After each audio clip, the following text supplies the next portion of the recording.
It depends on which part of the globe I am. I do whatever everybody else does a little more regularly. Do not expect any magic in life. You are going to be alcohol. Welcome to the first episode. Today I'm honored to be speaking with someone truly embodies innovation and consistency. An actor, activist, visionary, and a legend, Mr. Kamal Haasan. Thanks for sitting down with us, sir. It's a true honor for us. And I also have Dr. Sandip Shah, my colleague, my friend, the genetic expert, and also joint managing director of Newberg Diagnostics. How do your day starts? It depends on which part of the globe I am.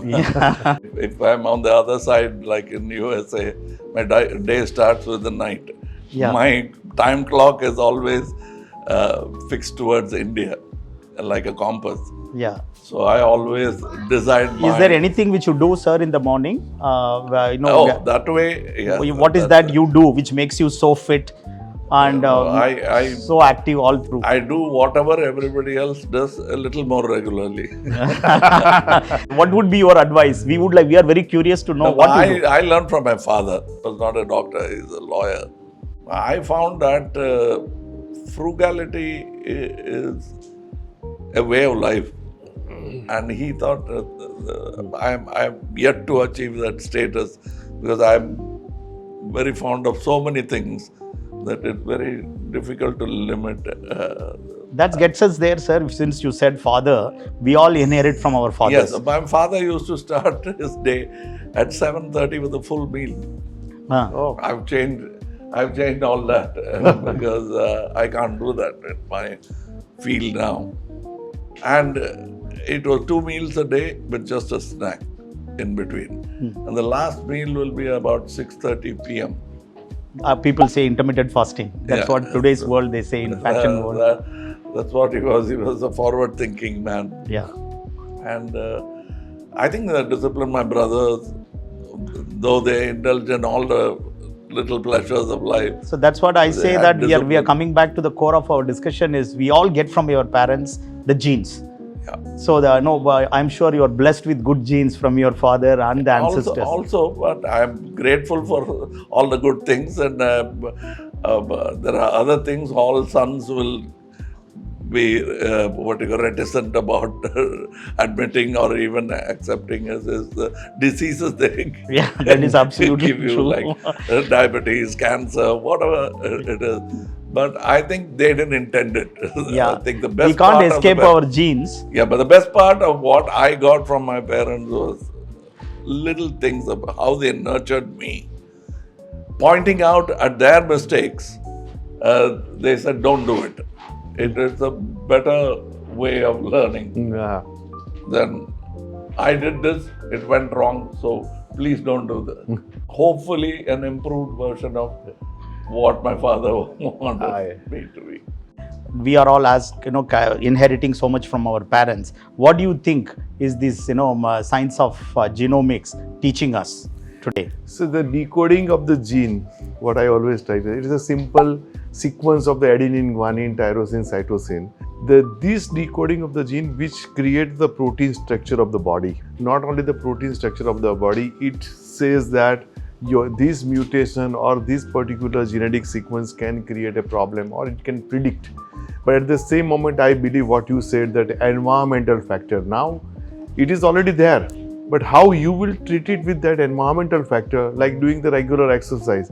Maybe the person is having a diabetes, but he is controlling now everything, he can get out of that part. So genes will definitely give you the clear-cut coding for that, and it will be affected by the environmental factor at the same time, that is the genes. And with the help of now today's part, we can say that we are able to predict. We cannot say we are able to diagnose. Now genes is for the prediction.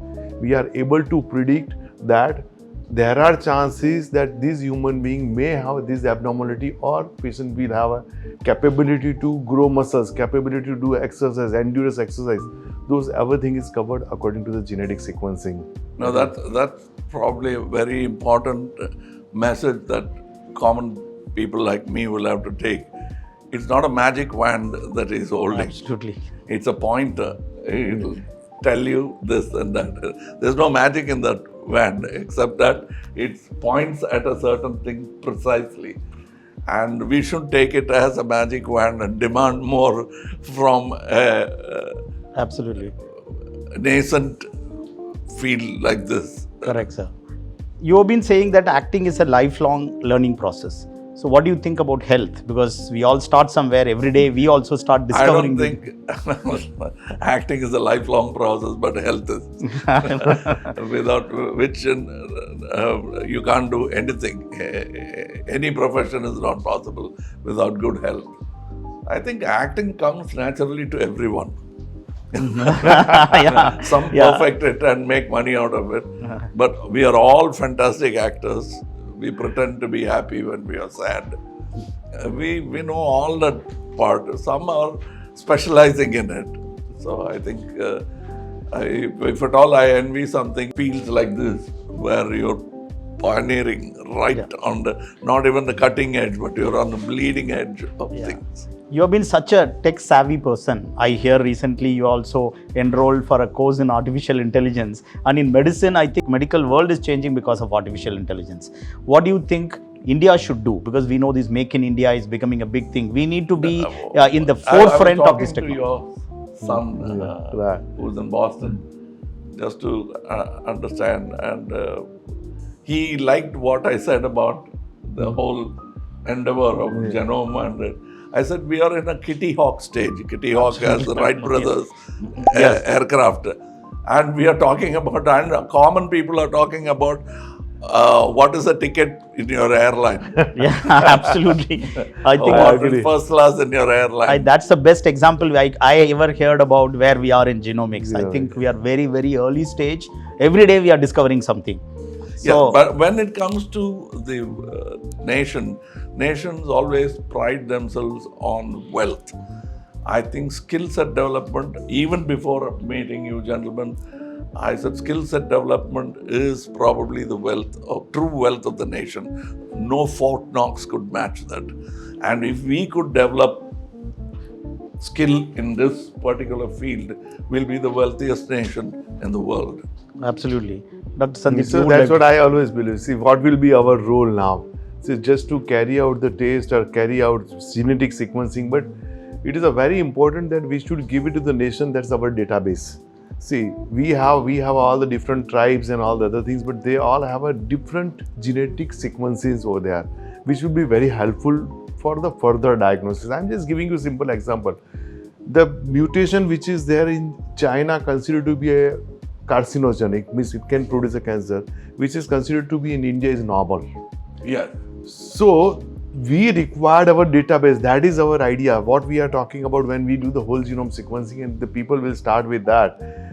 India will full of lot of database, and that database will be helpful not only for the diagnosis, for the treatment, for the prediction, for everything. No, America prides itself on variety. Correct. I think we are a potpourri so of races. We have 1.4 billion people. Even and if potpourri of races. Absolutely. You can everything. Choose everything. So actually what we were thinking was, like other countries are doing, India should take the leadership in sequencing and looking for newborns. Like 2.7 crore babies are born in India. At least if we can sequence theirs, there's so much can be told to them. I will now from now on champion this cause. Some of my admirers, I've turned them into blood donors. Wow, that was a great. I've learnt about it. You are doing amazing job when it comes to blood bank. But they are already one step ahead, and from an ordinary pedestrian, they are slightly a step ahead by doing a noble thing like donating blood. Now I will ask them to lend their hand to genome research, because every individual is an information box, and the more he donates information. So the concept which we are going to talk about today in launch also is about having your gene in your pocket. Yeah. So the Genie, the brand which we are launching also is about having the gene in your pocket, then share the genetic data with your doctors. Yeah. Then they can start looking at specific issues. Now, the way medicine is practiced in personalized medicine today, it's not about the medicine is same for everybody. It is different for different person. Also, at once they ask, I made the mistake of asking Dr. Parsa also, what is the commerce behind all this? Is that for me? I'm a scientist. The commerce is secondary. I'm looking at where it will take human race. Correct. Yes. Which is what we should look at, because posterity is not an emergency, nor is it going to be lucrative. Absolutely. Very well said. That is. So those who indulge in it will be first be heckled at or ignored. Yes. It is only later they will understand the value of what you're doing. And I would be more than glad to enlist more people into this. That will be a great service to our society, sir. So Yeah. what you have For done India, with blood for, banking. And India, we are in the very tip of the iceberg when it comes to genomic research, even human genome project, and also the Indigene project, which is going on. We have only sequenced only 100,000 people for a 1.4 billion population. So much more to be done. Then once we sequence more and more, earlier we used to look at exomes, clinical genomes. Now we are looking at the full genome, that is using our NGS. With that, if we can keep it in our pocket, our mobile phone has our genetic profile, I think the personalized medicine goals will be and achieved. the idea is this conversation should reach to those who think they won't understand. Correct. And then they will quickly understand But the value. when you clearly say that, for example, the Gen Z today has a very small, attention span. More than that, they want to hear what they like to. Maybe movies, they are very much interested in knowing. No, but when it comes to, I'm sure movie is only one part of. When it comes to health, how do you think we can attract some of the young people to understand about their health? Beauty, health, athleticism is always going to be on the top list. Absolutely. I agree. What do you say, Mr. That is absolutely right. See, I'm just giving you a simple thing. To carry out, as you told, one thing is commerce and the science. Without commerce, science will not work, and without science, commerce will not work. So our idea to do this particular process, where commerce is definitely involved, but it will create a huge database for Indian population, slowly. We may not be aware about it, what we will get it tomorrow, but we will get a lot of things with the help of this thing. Development of the new drugs, development of the diagnosis, everything is going to be there. And second thing, with the help of this genetic sequencing, when we have, there are so many new things are coming up and up, because we are decoding the science at this moment. When we are giving the whole genome of a human being in that particular your hand, it means tomorrow if something new is coming, automatically it is coming to the knowledge is coming to you with this advantage of this thing.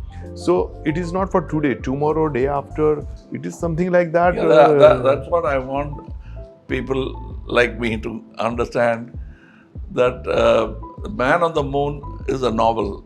NASA is an enterprise which actually took man to the moon. Yeah.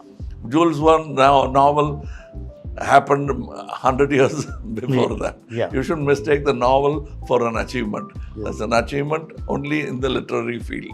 Correct.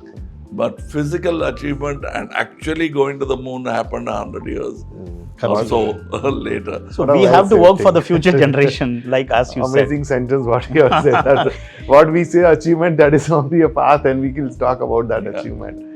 So coming to this point about the work-life balance, sir, so much controversies about that, how many hours one should work. Work is life. But when it comes to work-health balance, it's very important, because when we ignore health, there is no work, there is no wealth. But I think the body is a fantastic machine. When you ignore it, it reminds you with a slap. Yes, that is true, absolutely. So what would be your message for people I think about work-health balance? Yeah, sleep, food, and happiness. That should be. So do not expect any magic in life. Yes. If you want to become a bodybuilder, there are steps. To become a bodybuilder. Yes. You can't become a bodybuilder in a day. And somewhere a doctor will say you will never become a bodybuilder because you have certain problems. You'll have to accept that. Earlier, a doctor used to do a little bit of perception and some biochemical parameters. Now we can look at genetic profile and say, can you become a bodybuilder? Yeah. That's what the science is getting. Don't go that direction because your heart can't take it. Correct. So that is an advantage of this genetic sequencing. We are able to identify the specific gene sequencing is meant for the muscle building. It is meant for how many hours you can sleep. It is also meant that you will have attraction for the alcohol, but you are not going to be alcoholic. That also can be easily predicted. Yeah. We can say that if this particular sequence is there, you are going to be alcoholic because your body is able to metabolize all the alcohol. See, it's very simple thing. If your body is not able to metabolize, then you cannot be alcoholic. But if your body is able to metabolize that alcohol, you are going to be alcoholic. So that simple thing also on the genetic sequences, we can identify those things. Lastly, sir, just you have been an ardent reader. And in your Big Boss session, actually, everybody got admired with the way you recommend books. My daughter, who never used to read books, after your recommendation, she used to read every book what you tell her to read. And people started learning Tamil as a language. Our own children nowadays, the way they study in all the schools, everybody has to learn their mother tongue well. So there are a lot of messages you sent through your movies, and more importantly through this Big Boss also. So what would be your recommendations on some books which will actually make us think better about health or anything else, if you have read, which it will be useful for others? There's an all-encompassing book which comes from an unexpected source, Marcus Aurelius, the emperor. Oh. It's meditation. During his sieges, he wrote this. One would expect him to write about art of war or something like that. It's about self-discipline. He's a stoic person as he is. He came up with that philosophy, and 2000 years later, it still makes sense. And another similar book written about 500 years ago, but it doesn't have a proper translation yet, is Ahara Niyamam by Vedanta Desika. Oh. Very surprising. Where he did his research, I don't know. Some of it is surprisingly modern. Some of it is dated. He is captive of his time. But these are books that will be. Thank you so much. Marcus Aurelius. So basically, I always believe this. Let's talk about something. Whatever movie you have done, it's something all the time. There is something new is coming up. When your movie is come, we think that that is something different. It's not the routine movie you have acted or whatever you have done. That all the inspiration from where you get all things different, do something very differently. I think once again, I had and still have a grand household with various kinds of intellects. If you pick up a subject, they'll be arguing it arguing it to bits, as they say. Also, it's a family of lawyers, so arguing is their job. So you actually interact with all of them then? All of them, and I was a very late child, so my father is like a grandfather to me, and my brothers are like fathers to me. So my relationship is very unlike any other child. Sometimes I even live in a time warp because I permanently live in new independent India. Yeah. Because that's where they come from. Yeah. My brothers were all living in the new independent free India. Somehow I've got into this mindset that I am living and I don't take my independence for granted. So I belong to a time warp. I talk about Gandhiji, what is he talking about? But I've been a caustic critic of Gandhiji, but now whenever I have to make a point on any subject, I can take a quote from Gandhiji.